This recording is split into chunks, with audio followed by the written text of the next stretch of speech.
Serious, gamers who cheat, use hacks in online video games. Why? Back in 2000 there was this game called Ants on Microsoft Gaming Zone.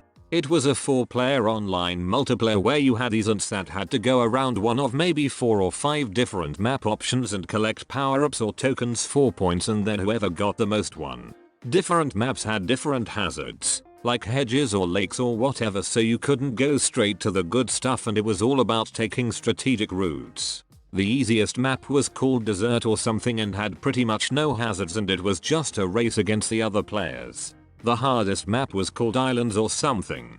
Basically had like 10 mini islands scattered in an ocean, and you spent most of the game trying to accrue power-ups so you could cross water from the island you started onto the other islands on the map that had all the high point stuff. Anyway, it was early days for multiplayer, so you could download the game, find the game in File Explorer, find the folder containing maps, and then rename Islands map, Desert map, and vice versa. Then you go log on to play Islands against other people online, and they're all trying to build boats while you're busy walking on water like a true 1337 hacker. I hadn't thought about that game in literally 20 years, but that was fun. In answer to your cue though, I think that was it. I was young and it was funny. The in-game chat would be filled with "how are you walking on water?"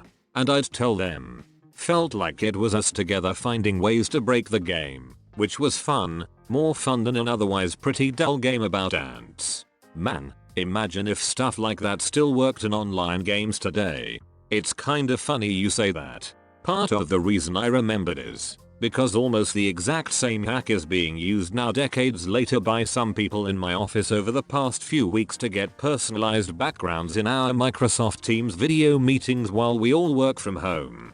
i.e., Microsoft say you can only use their designated backgrounds, but if you go to File Explorer, find Teams, find the Backgrounds folder, drop some pics in there, suddenly boom, you're Mad Hack 0R. I thought that was just like how you use personalized backgrounds, not some Blackfoot workaround. I ran into hacker on DS3, broke my save file so that I couldn't play PvP at all. Official help? Hell no. You'd get banned just for having an account with invalid code due to the hacker. Only solution? Download a hacking tool yourself. So I did, and it fixed my save. I quit playing due to disillusionment a week later. I don't much care about hacking in Coop, but frick any hacker that negatively affects other players. You are scum. I used to cheat on Minecraft servers because everyone else was doing it and I was fed up with being killed by hackers and them getting no consequences. Later, the server I played in became really cliquey and all the higher ranked players teamed up and practically only targeted everyone else. So I was an angry tween, so I decided to use cheats and fight back. Did you ever beat those higher ranked dudes? Nah, I got caught and banned lol. I just moved on to a better server. The oldest anarchy server in Minecraft? I remember the time when games were shipped with secret cheats. I used to rely heavily on them to finish any level or mission. As I started playing online I grew frustrated for not standing out and cheating was the only way for me to make any difference. Then I started surfing all over internet for the tools which will help me to stand out, and I did used to have fun while cheating. It was also a matter of pride among your friends to show off how you were able to pull the hack and be happy about it. As I grew older I stopped cheating altogether as I realized there is no fun in cheating, and it kinda made me feel bad for the people who were losing because of my stupidity. There was one game a few years back where the community swore up and down that literally no one cheated, that it was impossible, that everyone who claimed cheating just needed to get good. So, I pulled together an S program and an aimbot and took videos and screenshots tracking people's heads all the way across the map at various points and posted it on the forums. Started a whole heap of drama by proving them wrong. I was careful about pruning identifiable information from what I posted and what account I was using, so the worst that happened to me was basically being shadowbanned from the forums. More recently, my Steam mate and me play Dying Light friends only, so we've used Cheat Engine with Vakoff to dupe ourselves to god levels. It loses its appeal pretty quick, though. The power isn't legitimately earned, so exercising it just feels hollow. My friend used to have one of those mod boxes for his Xbox 360 and would troll GTA V Online with it like a gun that shoots buses, become invisible, immortal in COD, Halo and other stuff like that. It was mostly just for laughs, but looking back he soured a lot of people's games just to laugh at their rage. I never did the actual hacking myself, but online friends of mine would help me out a lot.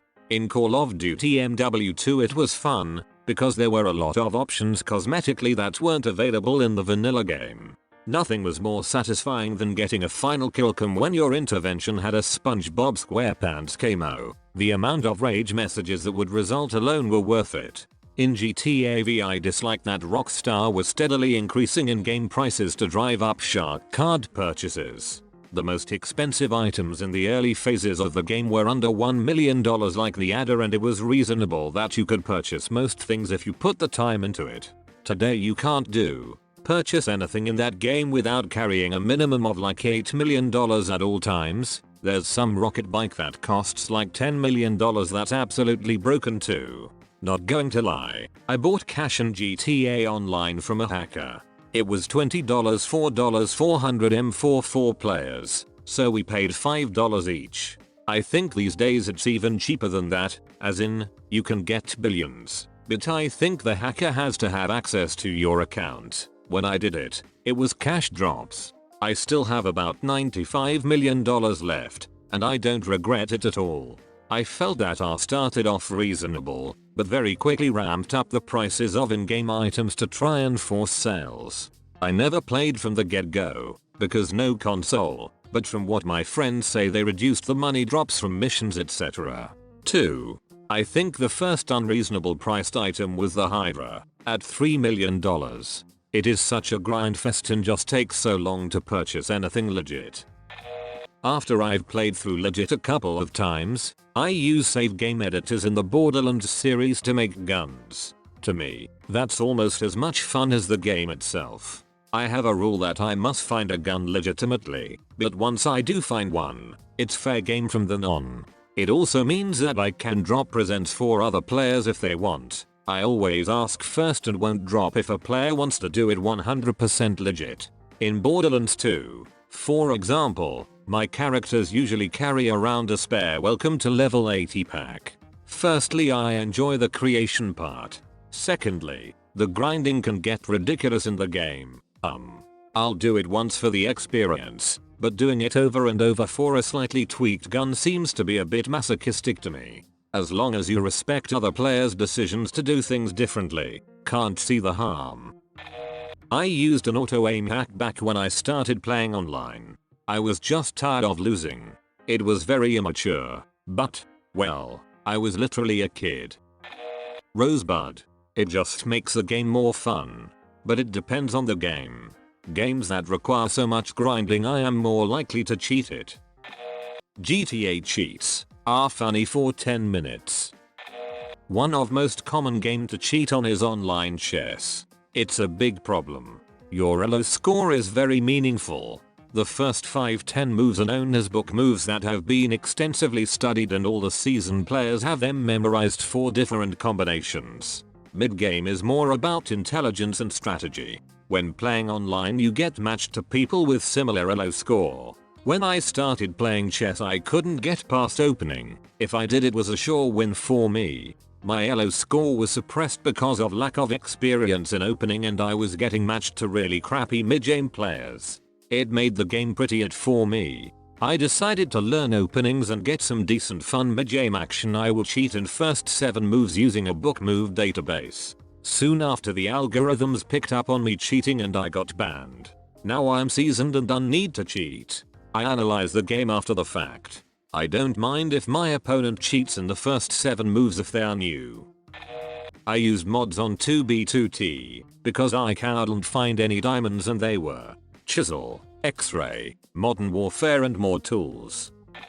I found a hack on accident for EverQuest when it was in its prime. It was literally just changing some command to true in one of the files, but it gave me every single key to every dungeon and zone. And every time a new expansion came out my keys were waiting when I logged in. I never told anyone else how to do it and I rarely ever exploited it. I wasn't in a powerhouse guild. It felt kind of awesome though. On some level, I think I see the appeal. It's fun to feel super powerful like you've broken the game. I've definitely used cheat codes in the past, especially when they were more prominent and were often built into the games deliberately, like in the N64 days. Unfortunately, the excitement tends to be short-lived. It's fun giving yourself infinite ammo or making yourself invincible or whatever, for a time. But eventually, at least in my experience, the feeling that you haven't really earned it begins to seep in.